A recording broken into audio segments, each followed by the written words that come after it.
I got so much motherfucking design on right now. Break it down, bring it back, make it clap. I got 3 old thoughts, new block, where that thing. Bitches on my line, and you know.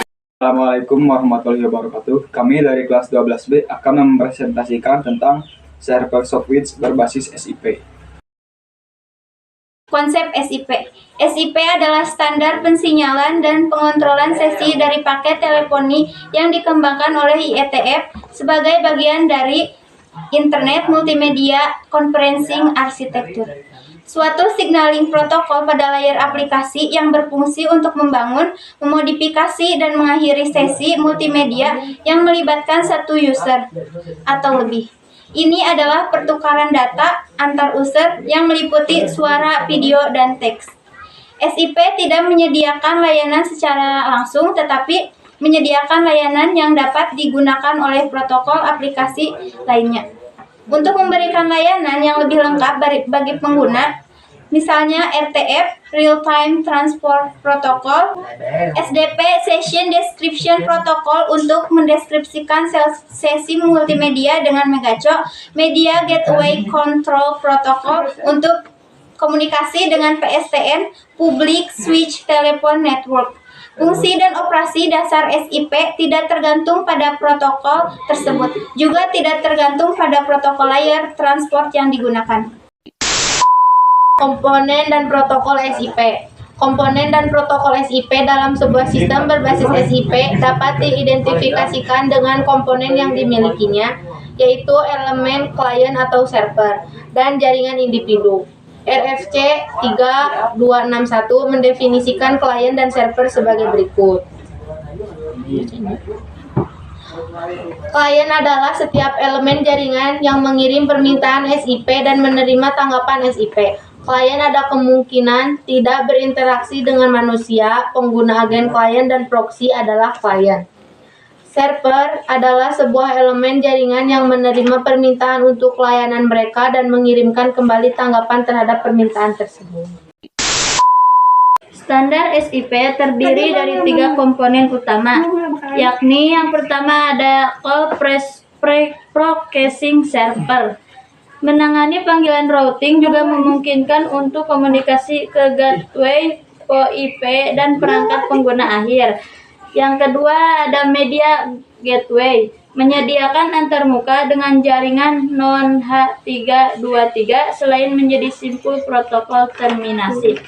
Dan yang terakhir ada Gatekeeper, atau meskipun tidak diperlukan, menyediakan fungsi kontrol masuk panggilan, pemanggilan signal, dan manajemen bandwidth. Sebagai lokasi kerjasama unit juga memungkinkan protokol menjadi sangat terukur dengan mengambil kontrol panggilan dan manajemen dari gerbang. Selanjutnya, pada SIP terdapat 5 aspek yang mendukung untuk membangun dan mengakhiri komunikasi multimedia, yakni 1. Lokasi pengguna, yakni pengguna dapat pindah ke lokasi lain dan mengakses telepon atau fitur aplikasi lainnya dari lokasi terpencil. 2. Ketersediaan pengguna. Langkah ini melibatkan penentuan kesediaan pihak yang dipanggil untuk terlibat dalam komunikasi. 3. Kemampuan penggunaan. Pada langkah ini, media dan parameter media yang akan digunakan ditentukan. 4.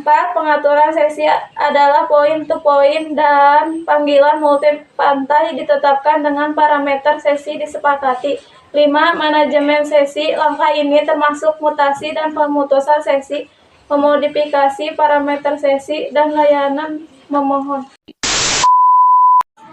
Arsitektur fungsi Sofwitch. Adapun arsitektur fungsi Sofwitch adalah sebagai berikut: 1. Manajemen plane, 2. Service and application plane, 3.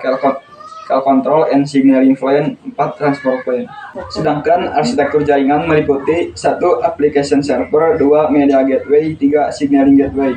Arsitektur layer. Adapun arsitektur layer antara lain sebagai berikut: 1. Application layer merupakan bagian jaringan yang menyediakan dan mengeksekusikan satu atau beberapa aplikasi layanan, memberikan fungsi seperti konferensi, BR processing. 2. Control layer, bagian jaringan yang berfungsi mengendalikan proses pembangunan dan pemutusan hubungan yang melibatkan elemen-elemen jaringan pada layer yang lain berdasarkan signaling message yang diterima dari transfer layer. 3. Transfer layer merupakan bagian jaringan yang berfungsi sebagai media transfer bagi semua message di jaringan seperti call, signaling, call, and media stuff atau informasi. Pembangunan suatu komunikasi multimedia dengan SIP dilakukan melalui beberapa tahap. 1. User location adalah menentukan lokasi pengguna akan berkomunikasi.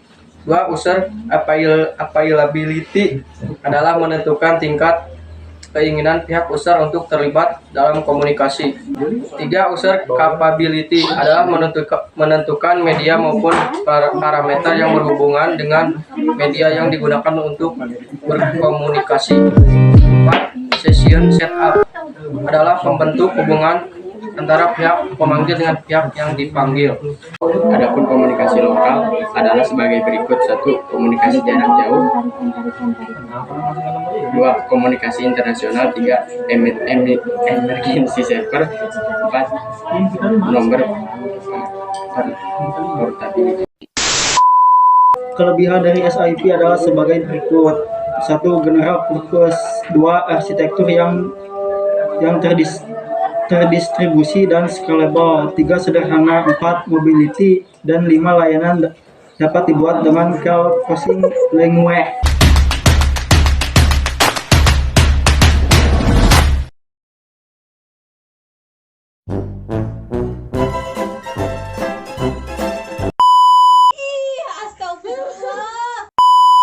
Menerapkan prosedur instalasi server. Langsung kasih.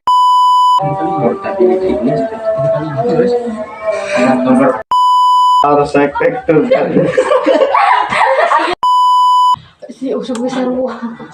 Konser SIP. Assalamualaikum warahmatullahi wabarakatuh.